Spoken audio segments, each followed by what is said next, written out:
வெள்ளிக்கும்பன் விநாயகனது பேரர் கருணையினாலே 2018 ஒரு கட்டுரை படித்தேன்.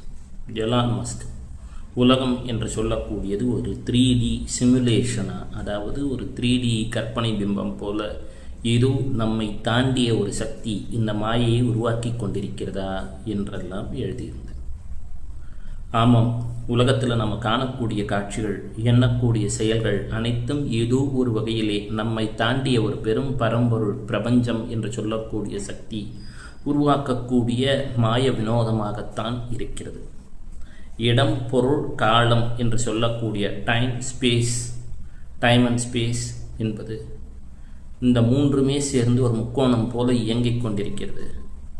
இந்த மூன்றும் சேர்ந்து நம்மை ஏதோ ஒரு வகையிலே இழுத்து கொண்டிருக்கிறது. இந்த இடம், பொருள், காலம் என்று சொல்லக்கூடியதெல்லாம் காலம், தேசம், வர்த்தமானம் என்று சொல்லக்கூடிய வகையில் ஒரு 3D வெக்டார் ட்ரையாங்கிள் போல நமக்கு இழுத்து கொண்டிருக்கிறது. இதன் நடுவிலே பிந்துவை போல நாம் இருக்கின்றோம். அறுகோண சக்கிரம் என்றெல்லாம் படிக்கின்றோம். மேலே ஒரு முக்கோணம், கீழே ஒரு முக்கோணம், நடுவிலே ஒரு பிந்து. இந்த நடுவிலே இருக்கக்கூடிய பிந்து என்று சொல்லக்கூடியது நம்முள் இருக்கக்கூடிய மூலாதார சக்கரம் என்று கருத்தில் கொள்ளலாம். உடம்பு என்று சொல்லக்கூடியது நம் முன்னோர்கள் வகுத்த வகையிலே 7 வித சக்கரங்களால் ஆட்பட்டது என்ற ஒரு கருத்து இருக்கிறது. அந்த 7 வித சக்கரங்கள் என்று சொல்லக்கூடியது மூலாதாரம், மணிபூரகம், சுவாதிஷ்டானம், அநாகதம், விசுத்தி, ஆக்ஞா, சஹசிராரம் என்றெல்லாம் சொல்கின்றார்கள். அதன் நிறங்கள், அதன் வடிவங்கள், அதன் ஓசைகள் என்பதை பற்றியெல்லாம் பின்னால் பேசுவோம். எனினும் இந்த உடலிலே 6 முக்கியமான சக்கரங்கள் இருப்பதாகவும், இதையெல்லாம் தாண்டி தலையிலே சஹசிராரம் என்ற ஒரு சக்கரம் இருப்பதாகவும், இடகலை என்று சொல்லக்கூடிய இடது சுவாசத்தில் செல்லக்கூடிய மூச்சிற்கு மதி என்றும், வலது சுவாசத்தில் செல்லக்கூடிய மூச்சிற்கு ரவி என்றும், இது இரண்டும் கூடக்கூடிய இடத்திற்கு நமக்கு திருவேணி சங்கமம் என்றும் பல்வேறு பொருட்கள் உள்ளன. இதைத்தான் மணி மந்திர ஔஷதம் என்றார்கள். உடலிலே ஆங்காங்கே மணி இருக்கிறது, மந்திரங்கள் இருக்கிறது. இவை இரண்டும் சேர்ந்து செயல்படும் போது ஔஷத தத்துவமாக விளங்குகின்றது. இதுதான் மணி மந்திர ஔஷதம். இந்த மணி மந்திர ஔஷத நிலைகள் கடந்து இந்த தேகத்திலே நமக்கு நாம் காணக்கூடிய செயல்களை தீர்மானிக்கக்கூடியது இந்த 6 சக்கரங்கள் மற்றும் இதற்கு காரணமான நமது மனம். நம் மனம் என்று சொல்லக்கூடியது ஒரு பெரும் ஆற்றலை உள்ளடக்கியதாக இருக்கிறது. காலம் என்பது வாயு எவ்வாறு 2 தன்மைகள் உடையதோ, பான, அபான, உதான, சமான, வியான என்றெல்லாம் 10 வித வாயுக்களை சொன்னாலும் முக்கியமாக சொல்லக்கூடியது பிராண மற்றும் அபான. பிராண என்று சொல்லக்கூடிய வாயு நமக்கு மூச்சு விடும் தன்மையாகவும், அபான என்று சொல்லக்கூடிய வாயு கழிவுகளை வெளியேற்றக்கூடிய தன்மையாகவும் உடலிலே செயல்பட்டு கொண்டிருக்கிறது. எனினும் இரண்டுமே வாயு தத்துவம்தான்.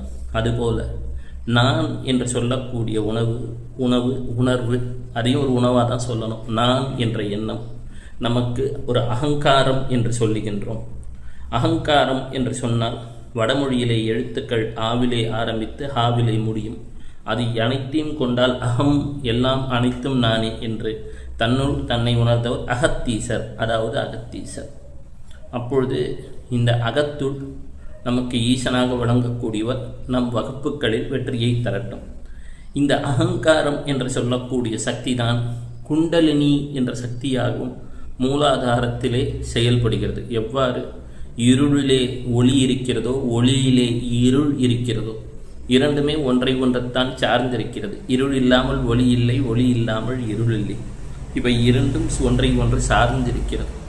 எனவே இவை இரண்டும் ஏதோ ஒரு தன்மையிலே ஒன்றிணைந்து விடுகின்றன.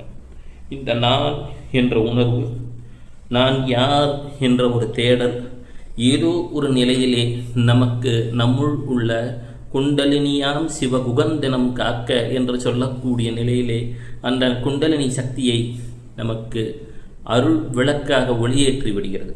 இதன் ஞானத் தேடலைத்தான் வெவ்வேறு சித்தர்கள் வெவ்வேறு காலகட்டத்திலே பாடல்களாக பாடி வைத்தார்கள். மீண்டும் இது ஒரு சுட்டி காட்டக்கூடிய வித்தை. கற்றுத்தரக்கூடிய வித்தைகள் என்ற சில உண்டு. எனினும் பராவித்தை அபராவித்தை என்றெல்லாம் சொல்வார்கள். சிலவற்றை சுட்டிக்காட்ட இயலும்.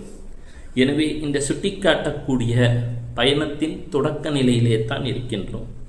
அப்பொழுது மனம் என்பது அகங்காரம் என்ற ஒன்றை உருவாக்குகின்றது. நான் என்ற ஒரு உணர்வை உருவாக்குகிறது.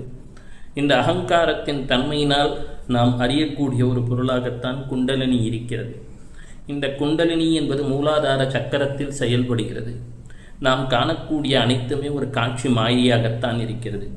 இந்த காட்சி மாயையை தோற்றுவிக்கக்கூடிய ஆற்றலும் நம்மிடம்தான் இருக்கிறது. அனைத்துமே நமக்குள் இருக்கக்கூடியது.